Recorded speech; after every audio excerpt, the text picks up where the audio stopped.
Golden film stories presenting اے quiet place day 1۔ کہانی شروع ہوتی ہے نیو یارک سے باہر ایک جگہ پر، جہاں پر ایک ہاسپس ہے۔ ہاسپس اس جگہ کو کہا جاتا ہے جہاں ایسے پیشنٹس کو رکھا جاتا ہے جو اپنی زندگی کے آخری دن گن رہے ہوتے ہیں اور بیمار ہوتے ہیں۔ ان کو یہاں مینٹلی اور فزیکلی ٹریٹمنٹ دیا جاتا ہے۔ یہاں پر ایک کریکٹر جس کا نام سیم ہے، اس کو دکھایا جاتا ہے۔ وہ ایک پیشنٹ ہے جو جانتی ہے کہ اس کے پاس زندہ رہنے کے لیے بس کچھ ہی دن ہے، اس لیے وہ اپنی پیٹ کیٹ کو بھی ہاسپس میں لے آئی ہوتی ہے۔ ابھی پچھلے کافی دنوں سے سب ہاسپس سے باہر نہیں گئے، اس لیے یہاں کا جو کیئر ٹیکر ہوتا ہے وہ سیم سے کہتا ہے کہ مین ہیٹن میں بہت اچھا شو ہے، اس شو کو دیکھنے سب کو جانا چاہیے۔ سیم کہتی ہے کہ وہ صرف ایک شرط پر جائے گی، اگر مجھے وہاں پیزا کھانے کے لیے دیا جائے گا۔ دراصل سیم کو پیزا کھانا بہت پسند ہے۔ کیئر ٹیکر اس کی یہ بات مان لیتا ہے اور اگلے دن سب کے سب مین ہیٹن میں نکل پڑتے ہیں اس شو کو دیکھنے کے لیے۔ راستے میں وہ آسمان کی طرف دیکھتے ہیں تو انہیں بہت سارے فائٹر جیٹس نظر آتے ہیں جو عام طور پر شہر سے باہر اوپر فلائٹ نہیں کرتے تھے۔ انہیں لگتا ہے کہ کچھ سٹی میں گڑبڑ ہے، لیکن وہ اس چیز کو اوائڈ کر کے اس شو کو دیکھنے کے لیے چلے جاتے ہیں۔ یہ ایک پپٹ شو ہوتا ہے جو سیم کو بالکل پسند نہیں ہوتا، اس سے وہ اپنی کیٹ کو لے کر باہر ایک سٹور میں چلی جاتی ہے جہاں پر اس کا کیئر ٹیکر بھی ہوتا ہے۔ وہ بتاتا ہے، مجھے ایسا لگ رہا ہے کہ شہر میں کچھ گڑبڑ ہے، ہمیں بہت ہی جلد یہاں سے نکلنا پڑے گا۔ ایون سیم یہاں پیزا کھانے کے لیے آئی تھی، لیکن وہ کیئر ٹیکر اس کی کوئی بات نہیں سننا چاہتا۔ وہ کہتا ہے کہ جتنی جلدی ہو سکے بس میں بیٹھو، جس کی وجہ سے نہ چاہتے ہوئے بھی سیم کو اپنی کیٹ کے ساتھ بس میں بیٹھنا پڑتا ہے۔ یہ شہر سے باہر نکل ہی رہے ہوتے ہیں تو وہ دیکھتے ہیں کہ آسمان سے بہت چمکنے والی چیزیں زمین کی طرف آ رہی ہیں، اور اگلے ہی لمحے وہ سب زمین پر گرنا شروع ہو جاتی ہیں۔ ایک ان کی بس کے اوپر بھی گرتی ہے۔ اس کے بعد سیم اپنی کیٹ کے ساتھ بس سے اتر جاتی ہے۔ چاروں طرف دھول ہوتی ہے۔ تبھی سیم دیکھتی ہے کہ ایک کریچر انسان کو اپنی طرف کھینچ کے لے جا رہا تھا۔ دراصل آسمان میں جو چیزیں گری تھیں وہ ایلینز ہوتے ہیں جنہوں نے دھرتی پر اٹیک کر دیا ہے۔ یہ ایلینز دیکھ نہیں سکتے، بس آوازوں کو سن سکتے ہیں، اور اپنی یہ آوازیں سن کر انسانوں پر اٹیک کر دیتے ہیں۔ پورے شہر میں عجیب حالت ہوتی ہے۔ سیم اپنی آنکھوں کے سامنے کئی لوگوں کو مرتا ہوا دیکھتی ہے۔ اب وہ اپنی جان بچانے کے لیے بھاگتی ہے۔ اسی وقت ایک گاڑی میں بلاسٹ ہو جاتا ہے، جس کی وجہ سے سیم بے ہوش ہو جاتی ہے۔ جب اسے ہوش آتا ہے تو اسے تھیٹر میں ہوتی ہے جہاں پپٹ شو ہو رہا تھا پہلے۔ یہاں اور بھی بہت سے لوگ ہوتے تھے جو اپنی جان بچا کر چھپے ہوئے تھے۔ سب کے سب خاموش ہوتے ہیں۔ ابھی سیم کچھ بولنے ہی والی ہوتی ہے کہ ایک آدمی جو اس کے ساتھ تھیٹر میں ہی ملا تھا، وہ اس کے منہ پر ہاتھ رکھ دیتا ہے اور اشارے سے اسے سمجھاتا ہے کہ ایک لفظ بھی مت بولنا، کیونکہ اگر اس نے کچھ بولا تو ایلینز کو پتہ چل جائے گا یہاں پر انسان چھپے ہوئے ہیں، وہ سب ان کو مار دیں گے۔ باہر سے ملٹری کی اناؤنسمنٹ کی آوازیں آ رہی ہوتی ہیں کہ جو جہاں بھی ہے بس چپ چاپ بیٹھا رہے جب تک کہ ریسکیو ٹیم انہیں یہاں سے ریسکیو نہ کر لے۔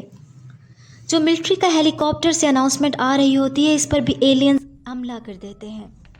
سیم کے پاس جو کیٹ ہوتی ہے وہ سیم سے بھاگتی ہے اور دروازے کی طرف چلی جاتی ہے، اور پھر اس کی کیٹ آواز کر دیتی ہے، جس کی وجہ سے ایک ایلین جو باہر ہی تھا وہ دروازہ توڑ کر اندر آ جاتا ہے، اور وہ سیم پر حملہ ہی کرنے والا ہوتا ہے کہ اسی وقت ایلین کو ہیلی کاپٹر کی آواز آ جاتی ہے۔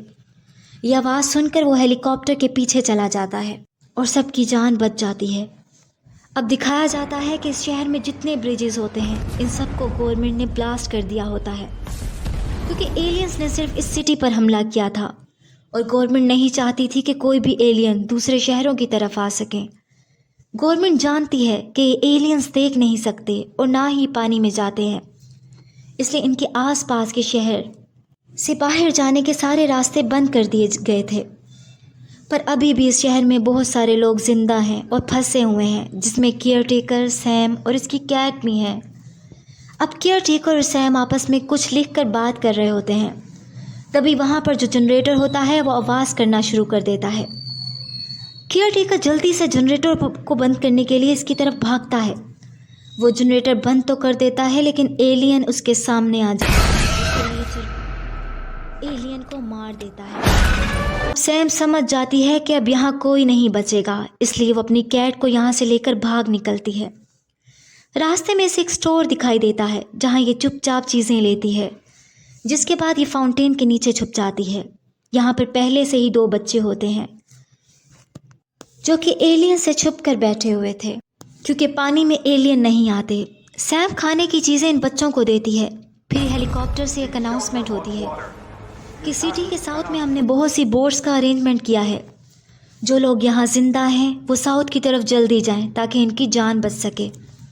अब यही मिलिट्री के हेलीकॉप्टर्स इन एलियंस को डाइवर्ट करने के लिए एक डायरेक्शन की तरफ जाते हैं ताकि एलियंस इनकी आवाज़ सुनकर हेलीकॉप्टर्स का पीछा करें, और ऐसा ही होता है। जब एलियंस हेलीकॉप्टर की तरफ भाग रहे होते हैं तो यहाँ पर जितने लोग होते हैं वो सब साउथ की तरफ बढ़ने लगते हैं। सैम भी इन दोनों बच्चों को लेकर साउथ की तरफ निकल पड़ती है। वो सब जल्द ही इस जगह पर पहुँच जाते हैं जहाँ पर बोट्स हैं। यहाँ पता चलता है कि लोग ज़्यादा हैं और बोट्स कम। सैम इन दोनों बच्चों को बोट्स की तरफ भेजकर खुद दोबारा शहर की तरफ आ जाती है, क्योंकि वो जान गई थी कि इतने ज़्यादा लोग इन बोट्स में नहीं आ सकते, और यहाँ लोगों की आवाज़ों से एलियंस इन पर हमला कर देते हैं। अफरा तफरी मच जाती है। इस सिचुएशन में सैम की कैट इससे अलग हो जाती है। अब वो अपनी कैट का पीछा करते हुए एक जगह पहुँचती है जहाँ इसको एक और सर्वाइवर मिलता है जिसका नाम एरिक होता है। वो इसको इशारे से साउथ की तरफ भागने का कहती है जहाँ बोट्स हैं जो इसको यहाँ से निकाल लेंगी, लेकिन एरिक साउथ की तरफ नहीं जाता बल्कि सैम के पीछे पीछे चलने लगता है। वो ऐसा इसलिए करता है क्योंकि वो एक शॉक में था जो शहर में हुआ एलियंस की वजह से। अब चलते चलते सैम को एक घर दिखता है और वो अंदर चली जाती है, और एरिक भी वहाँ चला जाता है।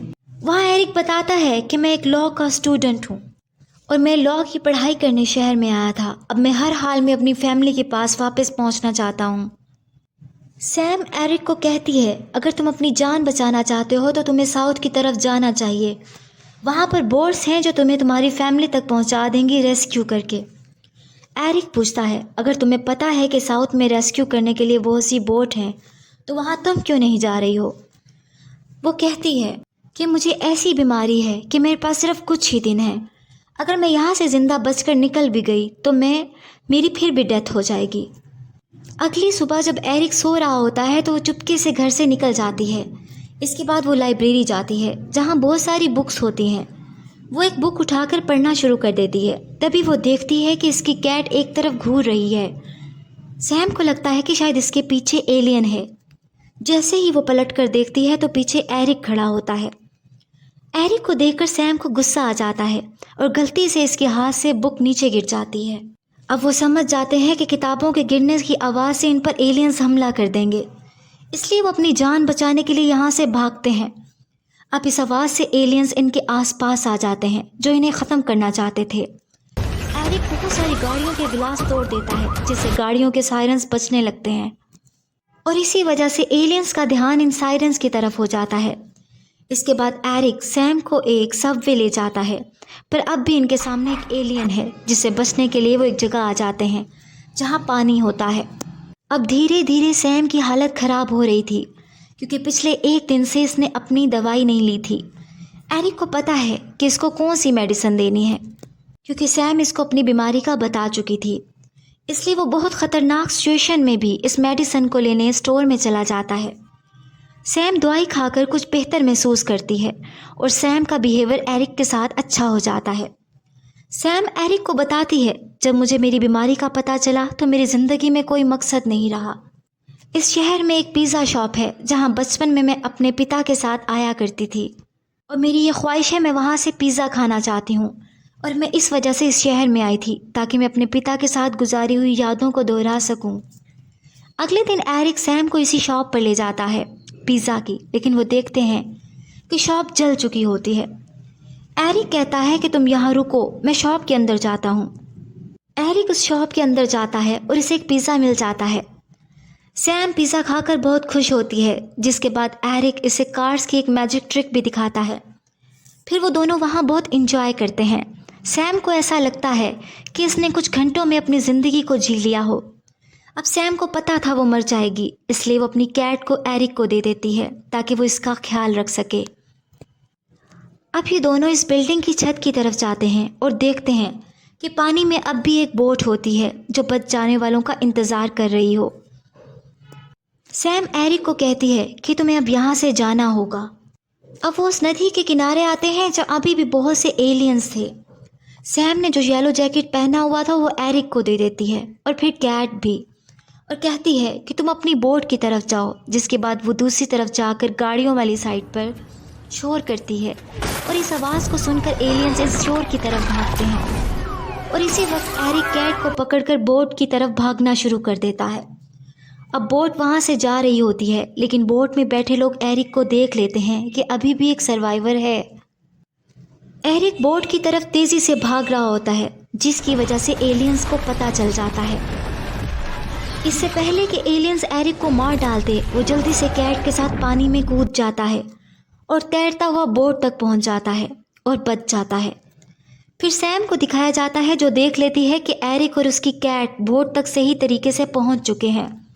ये देखकर वो बहुत खुश होती है। एरिक देखता है जो जैकेट सैम ने इसको दी थी, इसके अंदर एक पेपर होता है जिस पर लिखा होता है, तुम्हें मेरी कैट का ख्याल रखना होगा।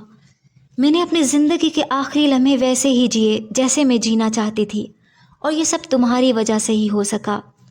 इसका मतलब है सैम अब टोटली सेटिस्फाइड थी। अब सैम को दिखाया जाता है जो ईयरफोन्स लगा के मैनहट्टन की सड़कों पर म्यूज़िक सुनते हुए लगातार चल रही होती है। अब इस शहर में बस एक अकेली सैम ही जिंदा थी। इसके साथ ही मिलिट्री वाले अब इस पूरे शहर को उड़ाने वाले हैं। अब सैम को भी शायद इसका पता था। अब वो ईयरफोन को अनप्लग कर देती है और म्यूज़िक की आवाज़ बाहर आने लगती है। अब ये आवाज़ सुनकर सारे एलियंस इसके चारों तरफ आ जाते हैं और इसी मिस्ट्री के साथ ही ये कहानी यहाँ पर ख़त्म हो जाती है। I hope you have like this video. ऐसी मोर वीडियोज़ के लिए लाइक और सब्सक्राइब करें। Thanks for watching.